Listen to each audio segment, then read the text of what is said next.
మన నిత్య జీవితంలో మనకు తెలియకుండానే మన రహస్యాలను వేరే వారికి చెప్పేస్తూ ఉంటాం. ఆ విషయాలను చెప్పడం వల్ల మన ఇంట్లో గొడవలు జరుగుతాయి. అప్పటి వరకు శాంతంగా ఉన్న ఇంట్లో అశాంతి నెలకొంటుంది. మనం తెలిసి తెలియక మూర్ఖత్వంలో ఆ రహస్యాలను ఎదుటి వారికి చెప్పడం జరుగుతుంది. అదే మన దుఃఖానికి కారణమవుతుంది. అప్పుడు మనకు అర్థమవుతుంది, అయ్యో నేను ఆ రహస్యం చెప్పకుండా ఉండి ఉంటే ఈరోజు నాకు దుఃఖం కలిగేది కాదు, అది పూర్తిగా నేను చేసిన తప్పే అని అనుకుంటాం. నేను ఈరోజు మీకు ఒక అద్భుతమైన కథను చెబుతాను. ఈ కథలో మనం ప్రాణం పోయినా ఎవ్వరికీ చెప్పకూడని 7 విషయాలను వివరిస్తాను. వాటిని మీరు గనక మీ జీవితంలో ఆచరిస్తే మీకు ఏ దుఃఖం కలగదు, జీవితాంతం చాలా సుఖంగా జీవిస్తారు. ఈ కథను పూర్తిగా వినండి. అలాగే వీడియోను లైక్ చేయడం మాత్రం మరచిపోవద్దు. పూర్వం ఒక నగరంలో రాము అనే ఒక యువకుడు ఉండేవాడు. అతను చాలా పేదవాడు. అతని వద్ద ఏమాత్రం ధనం లేదు. అతను ఏదైనా పని చేద్దామని ఎంత వెతికినా అతనికి ఏ పని దొరకడం లేదు.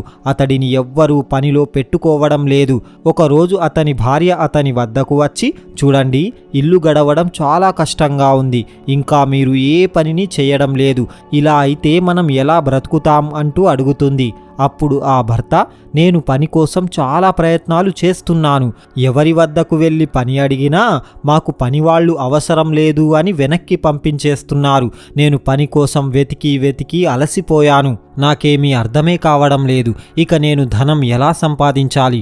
నా పిల్లల్ని నిన్ను ఎలా పోషించాలి? నాకు చాలా భయంగా ఉంది అని అంటాడు. అప్పుడు అతని భార్య బాగా ఆలోచించి, చూడండి, మీరు పని కోసం ఒక వ్యాపారి వద్దకు ఒక్కసారి మాత్రమే వెళ్తున్నారు. అతను పని లేదు అని అంటే ఇక మీరు ఎప్పుడూ కూడా ఆ వ్యాపారి వద్దకు వెళ్ళడం లేదు. నీకు ఏదైనా పని కావాలంటే పదే వారిని బ్రతిమలాడాలి. మన అవసరం, మన పేదరికం వారికి వివరించి చెప్పాలి. అప్పుడే వారు నీ అవసరాన్ని అర్థం చేసుకొని నీకు తప్పకుండా పనిని ఇస్తారు. నువ్వు సిగ్గుపడకుండా వారికి మన పరిస్థితిని పూర్తిగా వివరించు. మనకు ఆ పని ఎంత అవసరమో వారికి వివరించి చెప్పు. అలా చేస్తే నీకు ఖచ్చితంగా పని దొరుకుతుంది అని చెప్పింది. భార్య చెప్పిన మాటలు విన్న రాము మరుసటి రోజు పని కోసం ముందు వెళ్ళిన వ్యాపారి వద్దకే మళ్ళీ వెళ్తాడు. ఈసారి ఆ వ్యాపారికి నమస్కరిస్తూ, నాకు ఈ పని చాలా అవసరం. నేను చాలా పేదవాణ్ణి. నేను చాలా కష్టాలలో ఉన్నాను. నేను నా భార్య బిడ్డలను పోషించలేకపోతున్నాను. మీరు నాకు ఎంత జీతం ఇచ్చినా పర్వాలేదు, కానీ పని మాత్రం ఇవ్వండి, లేదంటే నేను చాలా కష్టాలు పడతాను అని అంటాడు. అతని బాధలు విన్న ఆ వ్యాపారికి అతనిపై జాలి కలిగి అతన్ని పనిలో పెట్టుకున్నాడు. ఇక ప్రతిరోజు ఎంతో సంతోషంగా తన పనిని చేసుకుంటున్నాడు. ఇలా కొంతకాలం గడిచిపోయింది. అతనికి పని లభించిందని సంతోషంగానే ఉంది. కానీ అతనికి మిగతా వారికంటే చాలా తక్కువ జీతం లభించేది. తాను చేసే పనినే వేరే వారు చేస్తున్నారు, కానీ వారికి జీతం ఎక్కువగా లభించేది. ఒకరోజు రాము ఆ వ్యాపారి వద్దకు వెళ్ళి, చూడండి, నేను చేసే పనే మిగతా వారు కూడా చేస్తున్నారు.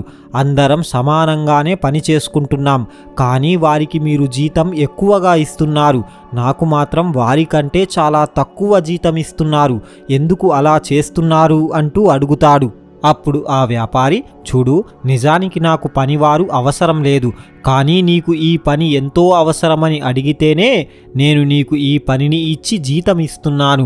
నేను నీకు చేసిన దానికి నువ్వు నాకు ధన్యవాదాలు చెప్పాలి, కానీ నువ్వు నన్ను ప్రశ్నిస్తున్నావు అంటూ కోప్పడతాడు. ఇక రాము ఏమీ అనలేక మౌనంగా అక్కడ నుండి వెళ్ళిపోయాడు. ఎందుకంటే ఆ వ్యాపారి చెప్పింది కూడా నిజమే.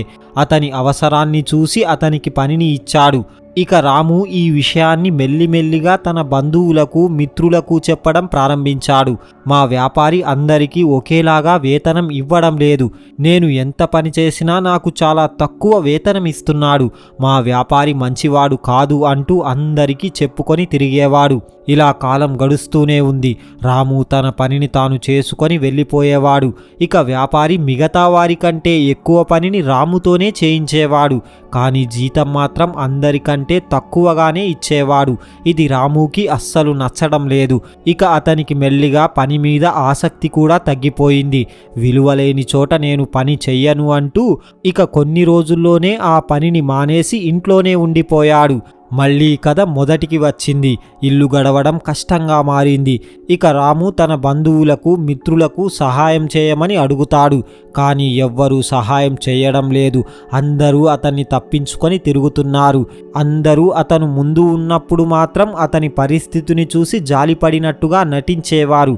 కానీ అతని వెనకాల మాత్రం వీడు ఒక మూర్ఖుడు, పనిని వదిలేసి ఊరికే ఇంట్లో కూర్చుంటున్నాడు, తినడానికి తిండి కూడా సరిగ్గా లేదు, ఇప్పుడు మనం వీడికి ధనం అప్పుగా ఇచ్చినా వాటిని ఇతను తిరిగి తీర్చలేడు, ఇతనికి పని చేయడం చేత కాదు అని అనుకునేవారు. అందరూ రాము ఇంటికి వచ్చి గొప్పగా జ్ఞానబోధ చేస్తున్నారు. కానీ ఎవ్వరూ సహాయం మాత్రం చేయడం లేదు. ఈ లోకంలో మాటలు చెప్పేవారు చాలామంది ఉంటారు. కానీ ఏదైనా కష్టం వస్తే మాత్రం ఆదుకోవడానికి మేమున్నామంటూ ఎవ్వరూ సహాయం చేయడానికి మాత్రం ముందుకు రారు. ఇలా కొంతకాలం గడిచిపోయింది.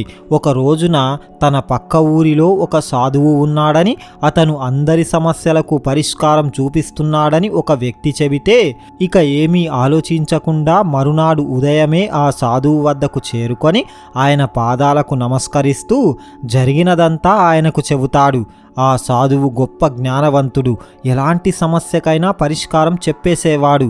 ఇక అతని సమస్యలన్నింటినీ విన్న ఆ సాధువు, నాయనా, నీ ఈ సమస్యలన్నింటికీ నువ్వే కారణం, నీ మూర్ఖత్వం వల్లనే నీకు సమస్యలు వచ్చాయి, నీకు నిజమైన జ్ఞానమే ఉంటే ఇన్ని సమస్యలు వచ్చేవి కావు, నీ అవివేకంతో నువ్వు నడుస్తున్న దారిలో నువ్వే ముళ్ళు వేసుకున్నావు.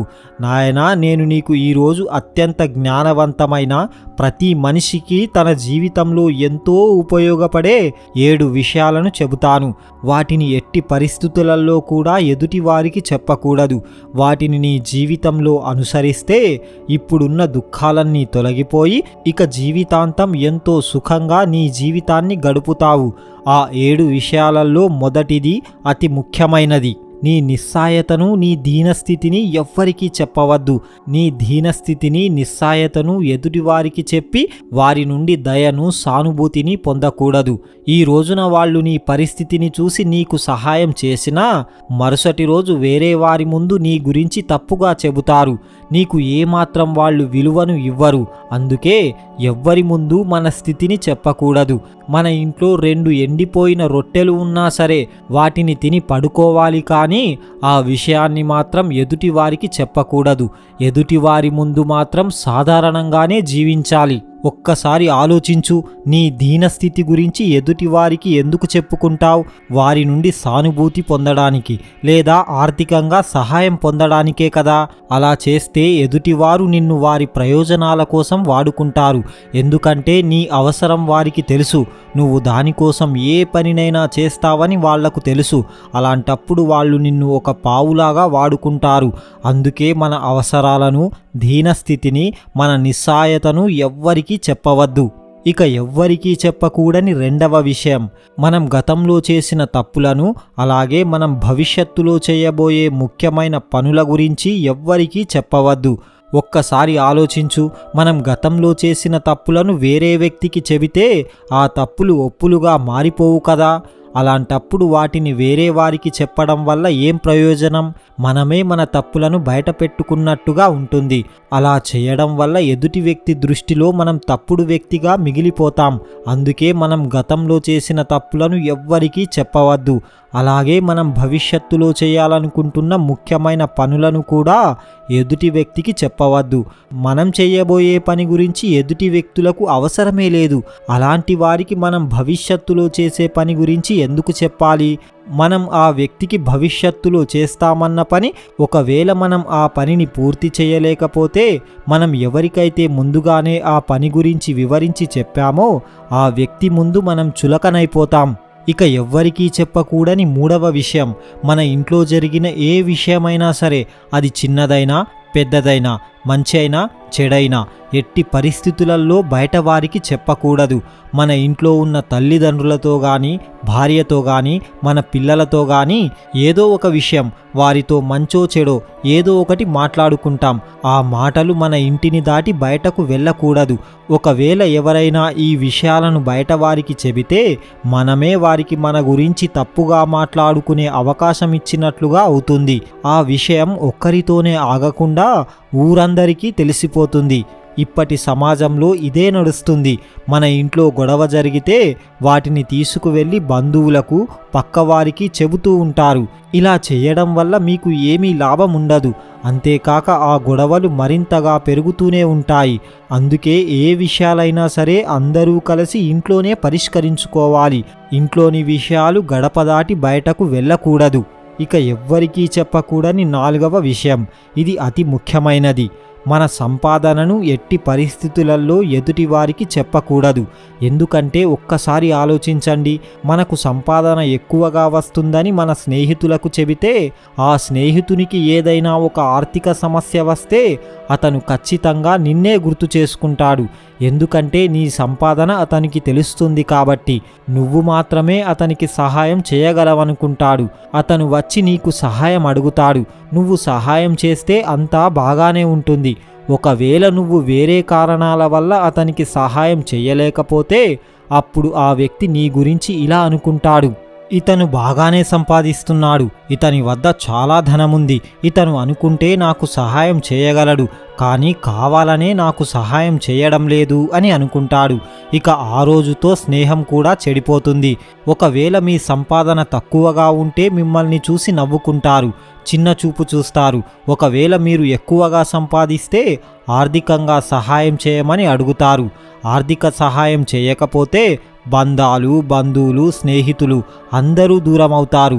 అందుకే మన సంపాదన గురించి ఎవ్వరికీ చెప్పకూడదు. ఇక ఎవ్వరికీ చెప్పకూడని 5వ విషయం, మన బలం మరియు బలహీనతల గురించి ఎవ్వరికీ చెప్పకూడదు. ముందుగా ప్రతి మానవుడు తన బలాలు, బలహీనతలను తెలుసుకోవాలి. అలాగే వాటిని ఎవ్వరికీ చెప్పకూడదు. మన బలహీనత గురించి ఎదుటివానికి చెబితే ఏదో ఒక సమయంలో మన బలహీనతను ఉపయోగించుకొని వాడు ప్రయోజనాన్ని పొందుతాడు. ఒకవేళ మన బలం గురించి ఎదుటివానికి తెలిస్తే దానికి తగ్గట్టుగా వ్యూహాన్ని రచించి మనల్ని ఓడిస్తాడు. అందుకే మన బలహీనతలు, బలాలు ఎవ్వరికీ చెప్పకూడదు. అంతెందుకు, మన స్వంత భార్యాభర్తలకు కూడా మన బలాలు, బలహీనతలు చెప్పకూడదు. ఈరోజు ఉన్న పరిస్థితి రేపు ఉండకపోవచ్చు. కాలం ఎప్పుడైనా మారిపోవచ్చు. స్వంత వాళ్ళు కూడా శత్రువులుగా మారవచ్చు. అలాంటప్పుడు మన బలహీనతలు వాళ్లకు తెలిస్తే మనల్ని ఒక ఆట ఆడిస్తారు. ఇక 6వ విషయం, మన ప్రాణమిత్రులెవరు, మన శత్రువులు ఎవరు అనేది ఎదుటివారికి చెప్పకూడదు. మన ప్రాణమిత్రుని గురించి ఎదుటివానికి చెబితే నీ స్నేహాన్ని చెడగొట్టే ప్రమాదం ఉంది. అందరూ అలా చేయకపోవచ్చు, కానీ శత్రువు మాత్రం ఆ ప్రయత్నమే ఖచ్చితంగా చేస్తాడు. మిమ్మల్ని విడగొట్టే ప్రయత్నం చేస్తాడు. అలాగే మన శత్రువు ఎవరు అనేది కూడా ఎవ్వరికీ చెప్పకూడదు.